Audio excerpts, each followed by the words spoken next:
learn in this letter that Don Pedro of Aragon comes this night to Messina. He was very near by this. He was not 3 leagues off when I left him. How many gentlemen have you lost in this action? But few of any sort, and none of name. A victory is twice itself when the achiever brings home full numbers. I find in here that Don Pedro hath bestowed much honor on a young Florentine called Claudio. But much deserved on his part, and equally remembered by Don Pedro. He hath borne himself beyond the promise of his age, doing, in the figure of a lamb, the feats of a lion. He hath indeed bettered expectation than you must expect of me to tell you how. He hath an uncle here in Messina, will be very much glad of it. I have already delivered him letters, and there appears much joy in him, even so much that joy cannot show itself without a badge of bitterness. Did he break out into tears? In great measure. A kind overflow of kindness. There are no truer faces than those that are so washed, and how much better to weep at joy than joy at weeping. I pray you, is Signor Montanto returned from the wars or no? I know none of that name, lady. There is none such of any sort in these wars. What is he that you ask for, niece? My cousin means Signor Benedict of Padua. Oh, he's returned and as pleasant as ever he was. He set up his bills here in Messina and challenged Cupid at the play. And my uncle's fool, reading over the challenge, subscribed for Cupid and challenged him at the bird bolt. I pray you, how many hath he killed and eaten in these wars? Or how many hath he killed? For indeed, I promise to eat all of his killing. Faith, niece, you tax Signor Benedict too much, but he will be meat with you, I doubt it not. He hath done great service, lady, in these wars. You had musty victual, and he had hoped to eat it. He is a very valiant trencherman. He hath an excellent stomach. And a good soldier too, lady. And a good soldier to a lady. But what is he to a lord? A lord? A lord to a lord, a man to a man, stuffed with all honorable virtues. It is so indeed. He is no less than a stuffed man.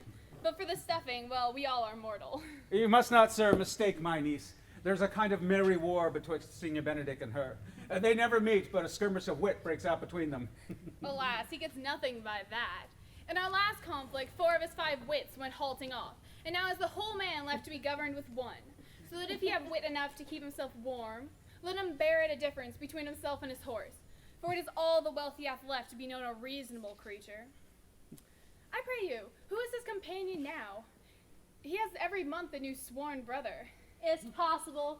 Very easily possible. He wears his faith, but as the fashion of his hat, it ever changes with the next block. I gather, lady, the gentleman is not in your books. No, and he were, I would burn my study. But who is his companion now? Has he no young squire that will make a voyage with him to the devil? Oh, he is most in the company of the right noble Claudio. Oh, Lord, he will hang upon him like a disease. He is sooner caught than the pestilence, and the taker runs presently mad.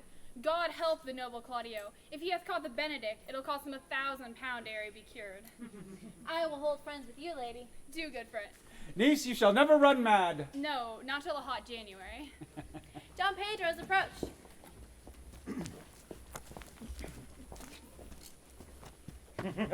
Good Signor Leonato, you have come to meet your trouble. For the fashion of the world is to avoid cost, and you encounter it. Trouble never came to my house in the likeness of your grace. For trouble being gone, comfort should remain. But when you depart from me, sadness abides, and happiness takes his leave. You embrace your charge too willingly. I think this is your daughter. Her mother hath many times told me so. Were you in doubt, sir, that you had asked her? Signor Benedict, no, for then were you a child. You have it in full, Benedict. We may guess what you are by this being a man. Truly, the lady fathers herself. Be happy, lady, for you are like an honorable father. If Signor Leonato be her father, she would not have his head on her shoulders for all of Messina, as like him as she is. I wonder that you should still be talking, Signor Benedict. Nobody marks you. What? My dear Lady Disdain, are you yet living? Is it possible the saint should die when she hath such meat food to feed it as Signor Benedict? Courtesy itself must convert to disdain if you come in her presence. Then is courtesy a turncoat. But it is certain that I am loved of all ladies, only you excepted. And I could find it in my heart that I had not a hard heart. For, truly, I love none. A dear happiness to woman. They would else have been troubled with a pernicious suitor. I thank God in my cold blood I'm of your humor for that. I'd rather hear my dog bark at a crow than a man swear that he loves me. God keep you still in that mind, so some gentleman or other shall escape a predestined scratched face. Scratching could not make it worse, and 'twere such a face as yours were. Well, oh, you are a rare pair teacher. A bird of my tongue's better than a beast of yours.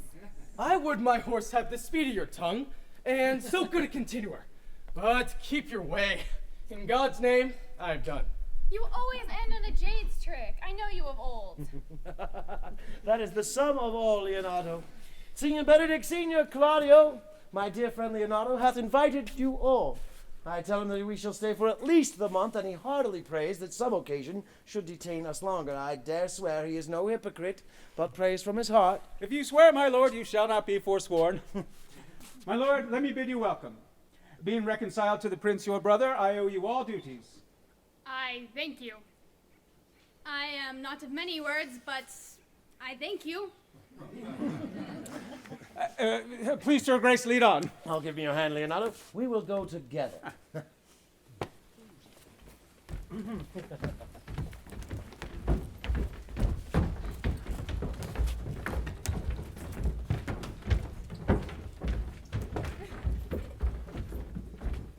Benedict, dost thou know the daughter of Signor Leonato?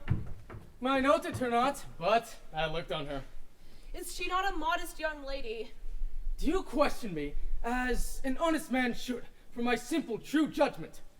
Or would you have me speak after my custom, as being a professed tyrant to their sex? No, I pray thee speak in sober judgment.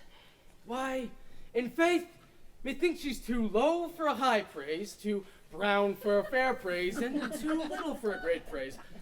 Only this commendation can I afford her, that she were other than she is, she were unhandsome. But being no other but as she is, I do not like her. Thou thinkest I am in sport. I pray thee, tell me truly how thou likest her. Would you buy her that you inquire after her? Can the world buy such a jewel? Yea, and a case to put into. But speak you this with a sad brow, or do you play the flouting jack, that tells Cupid is a good hair finder and the Vulcan a rare carpenter? Come, in what key shall a man take you to go in the song? In mine eye, she is the sweetest lady that ever I looked on. I can see without spectacles and see no such matter. There's her cousin, and were she not possessed with such a fury, exceeds in her much in beauty as the 1st of May doth the last of December. But I hope you have no intent to turn husband, have you? I would scarce trust myself, though I had sworn the contrary if Hero would be my wife. Is it come to this? In faith, hath world not one man but who will wear his cap with suspicion? Shall I never see a bachelor of 60 again? Go to, in faith. Now wilt needs thrust thy neck into a yoke, wear the print of it, and sigh away Sundays. Look, Don Pedro's returned to seek you. What secret hath held you here that you followed not to Leonardo's? I would your grace would constrain me to tell. I charge thee on thy allegiance. Did you hear, Count Claudio? I can be as secret as a dumb man. I would have you think so. But on my allegiance, mark you this, on my allegiance, he's in love with who? Now that is your grace's part. Mark how short his answer is. With Hero, Leonato's short daughter. If this were so, so were it uttered. Like the old tale, my lord, it is so, nor 'twas not so, but indeed, God forbid, it should be so. If my passion change not shortly, God forbid it should be otherwise. Belonging, if thou lovest her, for she is the lady is very well worthy. You speak this to fetch me in, my lord. Ah, no, by my troth I speak my thought. And in faith, my lord, I spoke mine. And by my 2 faiths and troths, my lord, I spoke mine. That I love her, I feel. Oh, that she is worthy, I know. That I neither feel how she should be loved, nor know how she should be worthy, is the opinion that fire cannot melt out of me. I will dine it at the stake. Thou wast ever an obstinate heretic in the despite of beauty. And never could maintain his part but in the force of his will. That a woman conceived me, I thank her. That she brought me up, I likewise give her my most humble thanks. But to have a reed sheet windy to my forehead, or to hang my bugle in an invisible baldric, oh, woman shall pardon me. Because I will not do them the wrong to mistrust any, I will do myself the right to trust none. And the fine is, from which I may go the finer, I will live a bachelor. I shall see thee ere I die. Look pale with love. With anger, with sickness, or with hunger, my lord, not with love. Prove that ever I lose more blood than I will get again with drinking, pick out mine eyes with a ballad maker's pen, and carry me up the door of a brothel house for the sign of blind Cupid. Well, if ever thou dost fall from this faith, thou wilt prove a notable argument. If I do, hang me in a bottle like a cat and shoot at me. And he that hits me, let him be clocked in the shoulder and cold at him. Well, as time shall try. In time, the savage bull doth bear the yoke. The savage bull may, but if ever the sensible Benedict bear it, pluck off the bull's horns and set them on my forehead, and let me be vilely painted in such great letters as they write, "Here is good horse to hire." Let them signify under my sign, "Here you may see Benedict, the married man." If this should ever happen, thou wouldst be horn mad. Nay. If Cupid have not spent all his quiver in Venice, thou wilt quake for this shortly. I look for an earthquake too, then? Well, you temporize with the hours. In the meantime, good Signor Benedict, prepare yourself to Leonardo's. Commend me to him and tell him that I shall not fail him at supper, for he hath indeed made great preparations. I almost had not enough in me for such an embassage, and so I commit you. To the tuition of God, from my house if I had it. The 6th of July, your loving friend, Benedict. Nay, mock not, mock not. The body of your discourse is sometime guarded with fragments, and the guards are but slightly basted on neither. Ere you flout old ends any further, examine your conscience. And so I leave you. My liege, your highness now may do me good. And my love is thine to teach. Teach it but how, and you shall see how apt it is to learn any hard lesson that will do thee good. Hath Leonato any son, my lord? No, none but Hero. She is his only heir. Dost thou affect her, Claudio? Oh, my lord. When you went onward on this ended action, I looked upon her with a soldier's eye, that liked, but had a rougher task in hand than to drive liking to the name of love. But now I am returned, and that war thoughts have left their places vacant. In their rooms some thronging soft and delicate desires, all prompting me how fair young Hero is, saying I liked her ere I went to wars. Shh, thou will be like the lover presently and tire the hero with a book of words. Look, if thou dost love her, cherish it, and I will break with her and with her father, and she shall be thine. Was't not to this end that thou beganst to twist so fine a story? Oh, how sweetly you do minister to love, that no love's grief by his complexion. But lest my liking my too sudden seem, I would have salved it with a longer treatise. Ah! What need the bridge much broader than the flood? The fairest grant is the necessity. Look, 'tis once thou lovest. I will fit thee with the remedy. Now I know we shall have reveling tonight.